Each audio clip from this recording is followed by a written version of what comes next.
A mensagem central desse livro é: meu amigo, você vai utilizar o que te acontece para te favorecer. E aí você fala, tá bom, Carlos, mas como é que a gente faz isso?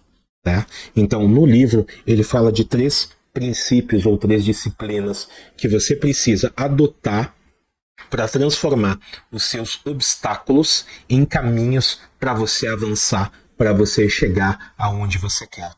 Tá? Então você precisa dominar, primeira coisa, sua percepção. Segundo, a ação. Terceiro, a persistência, a perseverança.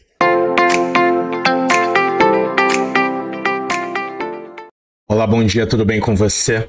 Aqui é Carlos Henrique do canal Construir Hábitos. E amigo, olha só, se você está aqui, é porque você gosta de conteúdo de desenvolvimento pessoal. Então, meu caro, se inscreva no canal, ative as notificações para que você seja informado toda vez que eu colocar um vídeo novo. E meu amigo, já deixa o like da confiança, porque você sabe que toda vez que eu coloco um vídeo aqui, é conteúdo de qualidade para você. E olha só, hoje eu tenho o review de um livro, um dos melhores livros que eu acho que é de desenvolvimento pessoal. Mas se ele não for de desenvolvimento pessoal, não tem problema, porque tudo que está nesse livro você pode utilizar para o seu desenvolvimento pessoal. O obstáculo é o caminho. E olha só, ele foi escrito por um autor chamado Ryan Holiday, que é um estudioso da filosofia do estoicismo. E eu preciso falar para você que eu não conhecia essa filosofia até eu ler este livro. E o estoicismo é uma filosofia prática, ela não é uma filosofia de poltrona. Para o estoicismo só importa o que você faz, não o que você fala.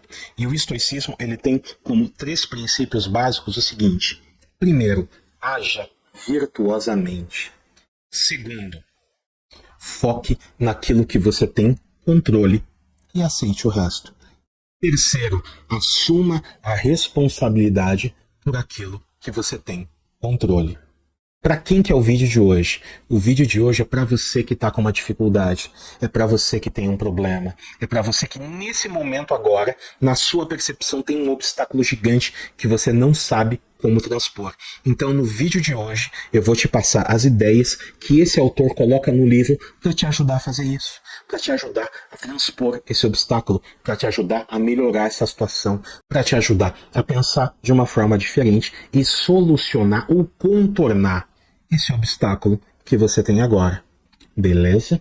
Então vamos lá, vamos pro conteúdo. Primeira ideia, logo no início do livro, o autor começa com uma fábula a respeito de um rei que achou que o povo dele estava ficando, que os súditos dele estavam ficando indolentes no sentido de preguiçoso. E o que ele fez? Ele mandou colocar uma pedra enorme no caminho que dava acesso ao reinado. Então, para a pessoa entrar no reinado ou sair do reinado, ele se deparava com a pedra. E o que o rei fez? Mandou colocar a pedra e se escondeu para observar a reação dos súditos dele. E a grande maioria ou se desesperava, ou reclamava, ou xingava, ou amaldiçoava o rei e coisas do gênero. Mas ninguém tentava retirar a pedra do caminho. Até que depois de alguns dias, um dos súditos dele resolveu tentar tirar a pedra do caminho. Então o cara olhou assim, puxa, essa pedra aqui talvez eu consiga removê-la com uma alavanca. E o cara fez uma alavanca de madeira e utilizou a alavanca para remover a pedra do caminho.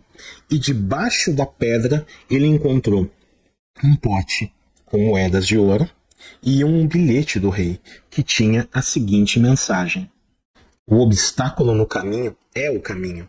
Jamais esqueça que dentro de cada obstáculo existe a oportunidade para melhorar a sua condição. E é muito bacana porque a mensagem central desse livro é: meu amigo, você vai utilizar o que te acontece para te favorecer. E aí você fala, tá bom, Carlos, mas como é que a gente faz isso?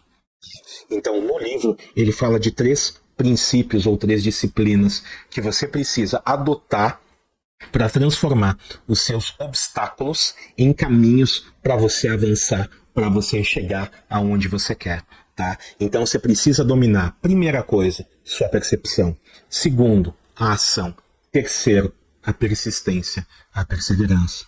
Tá bom? Então vamos lá, na introdução, o que ele faz? Ele te dá uma ideia geral do livro. Ele fala que o livro é sobre como você transformar obstáculos em oportunidades. Beleza? Vamos para a próxima ideia. Segunda ideia. Precisamos encarar o obstáculo objetivamente. Primeiro passo para você transformar um obstáculo numa oportunidade. Você precisa enxergar este obstáculo objetivamente. E como que você faz isso? Imaginando. E o que é que você vai imaginar? Imagina que você está de fora, um amigo seu muito querido está passando pelo problema que você está passando agora. E esse amigo vem e te pede uma orientação. O que você diria para esse seu amigo? Pode parecer um exercício bobo, mas neste exercício você está se descolando da situação que você está vendo de fora, e quando a gente vê de fora, a gente vê de uma outra forma. Segunda forma de você se distanciar de um problema é você pensar: poxa vida, se o fulano de tal, que é uma pessoa que eu admiro, que é uma pessoa que eu gostaria de ser, que é uma pessoa que me inspira, como será que o fulano de tal resolveria este problema? Ou, como será que o fulano de tal agiria nesta situação? E é interessante porque você admira este fulano de tal, que pode ser um amigo, pode ser um parente, pode ser uma pessoa que você não conheça, mas que você se inspire, pode ser uma personalidade, seja quem for, contanto que você admire a pessoa, porque a sua admiração faz diferença. Então, o que você vai fazer? Você vai pensar: puxa, como é que ele faria nessa situação aqui? Tá bom? Então, para fechar esse ponto, primeira coisa que você precisa mudar para transformar um obstáculo numa oportunidade, você precisa mudar, você precisa alterar a sua percepção. Você precisa fazer o quê? Você precisa se distanciar do problema. Como é que você faz isso? Primeira possibilidade. O que você faz? Você imagina que uma pessoa muito querida sua estivesse passando por esse problema. Que conselho você daria para ela nessa situação? Que sugestão você daria para ela nessa situação? Essa é a primeira forma. Segunda forma de se distanciar é você pensar numa pessoa que você admira, numa personalidade, num tio, num pai, num mentor, em alguém que você se inspire, e você pensa: puxa vida, como é que o fulano de tal agiria nessa situação? Terceira ideia. O descontrole emocional atrapalha o seu julgamento e a sua percepção. E ele comenta sobre grandes personalidades que tiveram obstáculos, e mesmo tendo obstáculos, eles se mantiveram frios sob pressão. E dentro do seu círculo de amizades é muito provável que você conheça alguém que tem o seguinte perfil. E quando tem um problema, você fala: pelo amor de Deus, não chama o fulano, porque nós temos um problema e se chamar o fulano, ele vai ampliar o problema, vai ficar pior o problema. Porque o que você precisa fazer? Você precisa se manter frio quando tem um problema. E como que você faz isso? Você faz isso por meio de treinamento. E ele cita no livro, como exemplo, astronautas. Os astronautas da NASA, durante o treinamento deles na Terra, eles passam por diversas simulações de problema. E quando o cara está fora da Terra, ele vai contar com quem? Ele vai contar com ele e com o treinamento que ele teve. E ele comenta também no livro de um camarada chamado Rockefeller, que foi um dos homens mais ricos do mundo no início do século XX. E ele comenta que o Rockefeller se deu muito bem na vida mais tarde, porque logo cedo ele encarou uma série de problemas. E ele percebeu o quê? Ele percebeu que as pessoas no mercado de ações, no mercado financeiro, entravam em pânico quando tinha um problema. E ele, Rockefeller, aprendeu a se manter calmo e ele aprendeu a enxergar oportunidades enquanto as pessoas estavam se desesperando. Tanto que, em todas as crises financeiras que teve, Rockefeller ganhou dinheiro. Beleza? Então vamos lá, ideia número 3. O que você precisa fazer? Se manter calmo, se manter com a cabeça fria quando você tem um problema. Tá bom? E como que você faz isso? Uma das maneiras que você faz isso é por meio de treinamento. Ideia número 4. Flexibilidade no seu pensamento. E o que significa isso? Flexibilidade no seu pensamento é você aceitar a premissa que existem outras opções. Já aconteceu com você de alguém próximo a você ter um problema e a pessoa vem e reclama para você e você começa a dar sugestões e a pessoa não aceita? E a pessoa fala assim, não, mas esse problema não tem solução e tal. E você olhando de fora, você fala, lógico que tem. Mas a pessoa não tem flexibilidade aqui.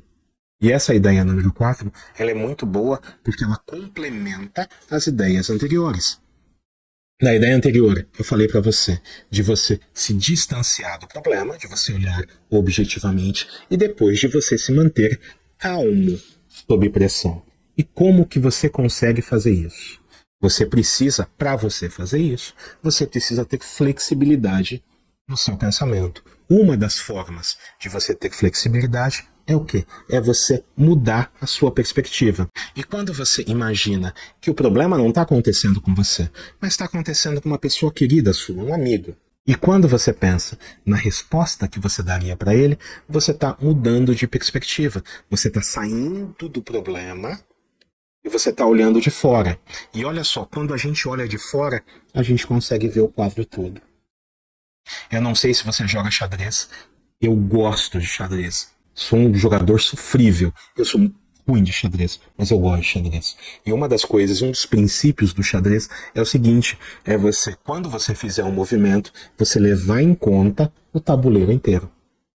Tá bom? Então, nessa ideia número 4, do que a gente fala? Flexibilidade. Flexibilidade da sua mente. E quando você é flexível mentalmente, você é capaz de ver sob outros pontos de vista. E quando você faz isso, de repente você consegue ver o quadro todo. Beleza? E o que nós vimos até agora? Nós vimos fundamentalmente sua perspectiva. Então, olha só, na parte da perspectiva, você precisa olhar objetivamente, então você se distancia do problema, tá? Você precisa se manter calmo sob pressão e você precisa ser flexível na sua mente. Só que depois que você fez tudo isso, o que você tem que fazer? Ideia número 5. Você precisa entrar em ação. Beleza? Beleza. E a sua ação precisa ser consistente. Quando eu era adolescente, nos anos de 89, 90 e 91, tiveram grandes greves no estado de São Paulo. E a escola pública, naquela época, a escola estadual, ficou longos períodos de greve. Muito bem. E eu queria estudar. E eu pensei, puxa, eu vou estudar sozinho. Eu tenho os livros em casa, minha mãe podia comprar os livros para mim. O meu trabalho era estudar. Para eu recuperar o déficit de ensino que eu tive no colegial, eu tive que estudar sozinho. Mas olha só, eu tive que estudar sozinho todo dia. Então, o que eu fiz? Eu desenvolvi o hábito de ser autodidata. E o que ele fala no livro? Ele fala que depois que você ajustou a sua percepção, que seria isso, olhou objetivamente, se manteve calmo sob pressão e teve a mente flexível, o que você precisa fazer? Amigo, você precisa agir. Mas como que você vai agir? Você precisa agir de forma consistente. E por que eu foco tanto neste ponto de ação consistente? Amigo, porque sem consistência você não faz nada. Você sabe ler? Se você souber ler, você aprendeu a ler com consistência. Imagina que você, em fase de alfabetização, que você fosse para a escola só de vez em quando. Hoje, muito provavelmente, você não saberia ler. Do momento em que você ajustou a tua percepção, você precisa agir. Só que você precisa agir de forma consistente, senão você não vai ter resultado. Beleza? Então, olha só. Ideia número 5. A sua ação precisa ser consistente. Ideia número 6. Você precisa focar em cada passo e no processo como um todo. Ele comenta do livro sobre ação. Ele comenta sobre consistência. Muito bem. Mas olha só, esse ponto do processo foi uma das ideias mais maravilhosas que eu, Carlos Henrique, aprendi. Eu, durante um tempo, estudei muito sobre metas e tal, e eu levei um tempo para entender que não é a meta que importa. O que importa é o processo. E neste livro ele dá um exemplo de um camarada chamado Nick Saban, que é um técnico de futebol americano, salvo engano, do estado do Alabama, da faculdade do Alabama, e que foi um dos caras mais condecorados, top, que ganhou mais campeonatos nos Estados Unidos. E você sabe por quê? Que ele fala o seguinte: amigo, você não vai focar na final, você não vai focar no campeonato, você não vai focar no próximo jogo, você vai focar nos próximos 7 segundos. Aí você fala, como assim? O que ele comenta? E no futebol americano, parênteses aqui, tendo nada de futebol americano, mas as jogadas, elas têm uma média de 7 segundos. Então, enquanto no futebol nosso, né, aqui no Brasil, que eles chamam de soccer, mas enquanto no nosso futebol você tem um período maior de tempo até a bola sair, no futebol americano o tempo é muito menor. Então dura aproximadamente 7 segundos cada jogada. Então o que esse Nick Saban fala? Amigo, você tem que focar nos próximos 7 segundos. Só isso. Você não vai pensar no fim do jogo, você não vai pensar no primeiro quarto, você não vai pensar em nada disso, você só vai pensar nos próximos 7 segundos. Então, neste ponto, o que ele fala para você? Você precisa focar no processo como um todo, melhorar o seu processo. E você precisa focar em cada parte do processo. Você vai pegar teu objetivo, você vai quebrar ele em várias partes que vai montar o teu processo e você vai focar em cada parte do processo. Há situações em que você precisa enfrentar o seu obstáculo de frente, mas existem outras situações que você não precisa fazer isso. Por quê? Porque o seu obstáculo, apesar de grande, ele tem uma fraqueza dentro dele. E o que você vai fazer? Você vai explorar a fraqueza dentro do seu obstáculo. E o melhor exemplo que eu tenho disso é uma história, não sou muito bom em história, tá? Mas o melhor exemplo que eu tenho disso foi um feito histórico. Foi quando Napoleão Bonaparte, no século XIX, invadiu a Rússia. O exército de Napoleão era gigante, era forte, era grande, mas ele não contava com um ponto. Ele não contava com o frio na Rússia. E naquela época, como que o exército fazia guerra, digamos assim? Eles faziam mais ou menos assim.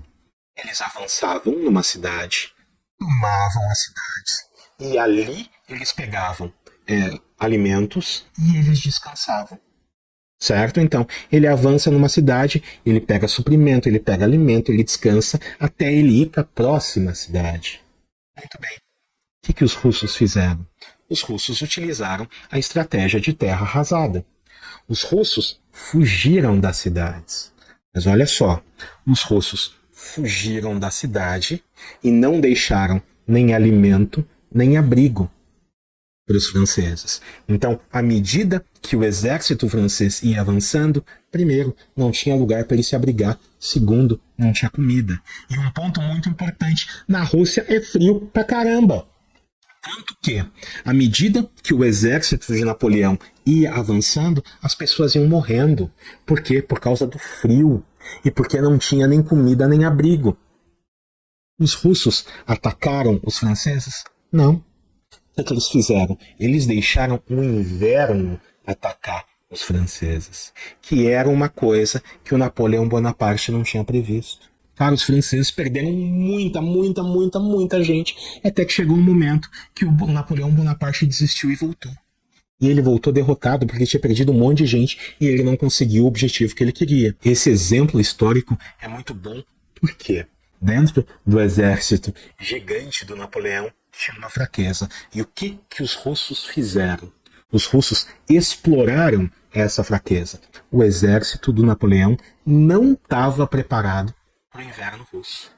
E foi ali que os russos bateram. Consequência, Napoleão não conseguiu o que ele queria. Beleza? Vamos para a próxima ideia. Oitava ideia. Olha só. A filosofia do estoicismo, ela foca naquilo que você tem controle. Muito bem. Só que tem coisas que você não tem. Então, o que o autor prega no livro? Uma das ideias centrais do livro. Amigo, olha só. Você aceita o que você não pode mudar. Só que você muda aquilo que você pode mudar. Muda a condição que você pode mudar. Essa é uma ideia bem legal e essa é uma ideia que se encaixa perfeitamente para desenvolvimento pessoal. E faz o que você pode fazer. Ah, tem um monte de coisa que você não pode mudar? Tem, mas faça o que você pode fazer. Então vamos lá. Ideia número 8. Você aceita o que você não pode mudar. Mas você muda tudo aquilo que você pode. Você muda tudo aquilo que você tem controle. Você trabalha naquilo que você pode mudar. E por fim, a nossa ação disciplinada nos ajuda a superar limites. E o que ele chama de ação disciplinada é o que eu chamo de persistência. E nesse exemplo de persistência, ele dá o exemplo do Thomas Edison. Quem foi Thomas Edison? Se você não sabe, vou lhe contar agora. Thomas Edison foi a pessoa que inventou a lâmpada elétrica. Muito bem. Só que, para ele chegar na lâmpada elétrica, ele fez 6.000 tentativas, segundo o autor do livro. Eu tinha ouvido falar em outros números, mas segundo Ryan Holiday, são 6.000 tentativas. E aí eu pergunto para você que tem um sonho, para você que tem um objetivo, para você que quer realizar alguma coisa grande e você não conseguiu, pergunta que eu faço para você: quantas vezes você tentou? E por que eu faço essa pergunta? Porque o Thomas Edison, no início do século passado, hoje eu não sei, mas na época, ele era a pessoa com mais patentes, né, de invenções registradas em nome dele. Beleza? E olha só, como sempre, resumão. O que é que nós vimos no vídeo de hoje?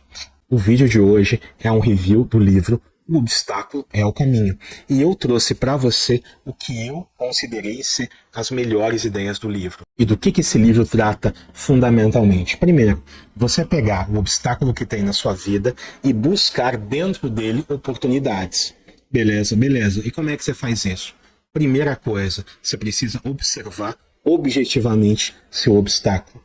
Segunda coisa, você precisa agir sobre esse obstáculo. Mas que tipo de ação? Ação consistente. E terceiro, do momento em que você tem ação persistente, você precisa perseverar, porque muito provavelmente você não vai conseguir na primeira tentativa. Beleza? Olha só, muito obrigado pela gentileza da sua atenção. Muito obrigado por ter ficado comigo aqui até agora. E amigo, se você está comigo até agora, olha só, se inscreva no canal, ative as notificações e deixe um like para o YouTube saber que esse é um conteúdo relevante para você. E amigo, uma coisa importante, comenta aqui embaixo, eu quero saber a sua opinião, eu quero saber o que você gostou, o que você não gostou, se você já leu, se você não leu, leia. Este é um livro que vale a pena ser lido, principalmente para quem gosta de desenvolvimento pessoal, tá bom? Então olha só, muito obrigado pela atenção e a gente se vê como sempre no próximo vídeo. Abraço!